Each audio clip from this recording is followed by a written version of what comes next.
இது வந்துங்க hair dye அப்படின்னு சொல்லி தான் நான் இது வாங்கினேன். நான் ஆக்சுவலாக வந்து வேற ஒரு ப்ராடக்ட் தான் இங்க பாருங்க. இதுதான் நான் வாங்குறது. எப்பயுமே இந்த ஹேர் டை வந்து இதுதான் வாங்குவோம்.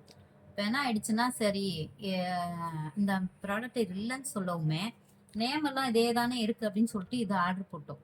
இது வாங்கினோம். வாங்கிட்டு இங்க பாருங்க, பேக்ல இருந்து பிரிச்சோம். இது நேத்து வந்தது. ஆக்சுவலா நான் இப்பதான் வீடியோ எடுக்கிறேன். இத பிரிச்சுட்டு இதுல இந்த இடத்துல ஒரு மாதிரி லிக்விட் ஊத்தி இருந்துச்சுங்க. இந்த லிக்விடு அப்படி கையில அப்படி இந்த பிரிக்கும் பொழுதே பட்டுச்சு. பாத்தீங்கன்னா கொஞ்ச நேரத்துல கையெல்லாம் இந்த இடத்துல முடியும் வெள்ளை வெள்ளையா ஆயிடுச்சு. ஒரு மாதிரி அரிக்க ஆரம்பிக்கவுமே என்னடா இது அப்படின்னு ரொம்ப அரிச்சிச்சு. நான் வேற இதுல உள்ளதுன்னு எனக்கு தெரியல. நான் போய் கையை சோப் போட்டு கழுவும் சரியாயிடுச்சு. அப்புறம் கொஞ்ச நேரத்துல திரும்ப எனக்கு டவுட். அப்புறம் பையன்ட்டு சொன்னா, பையன் அப்படி எடுத்து பார்த்தான். இங்க பாருங்க, இது தொட கூட பயமா இருக்கு எனக்கு. இந்த இதுல இருந்துச்சு இப்படி. இங்க பாருங்க, ஒயிட் கலர்ல இப்படி இருக்குங்களா இது.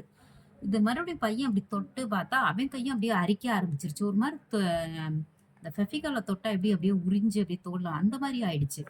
எனக்கு அப்படியே பயமே வந்துருச்சு. என்னடான்னு இது உடனே ரிட்டர்ன் போடுறோம். ரிட்டர்ன் போடவே முடியல, எடுக்கவே இல்லை.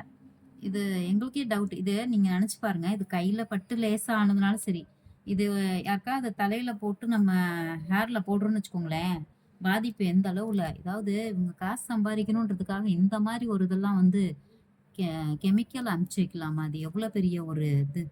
அப்ப இதெல்லாம் கொஞ்சம் ஆர்டர் போடும்போது நீங்க நேம் மாறுச்சுன்னா தயவு செஞ்சு இதை மாத்தி நல்லா பாத்துக்கோங்க. இது கரெக்டா இருக்கான்னு. வேற மாதிரி பிராண்ட் வந்துச்சுன்னா வாங்கிடாதீங்க தயவு செஞ்சு. நான் அது அனுபவத்துல சொல்றேன்.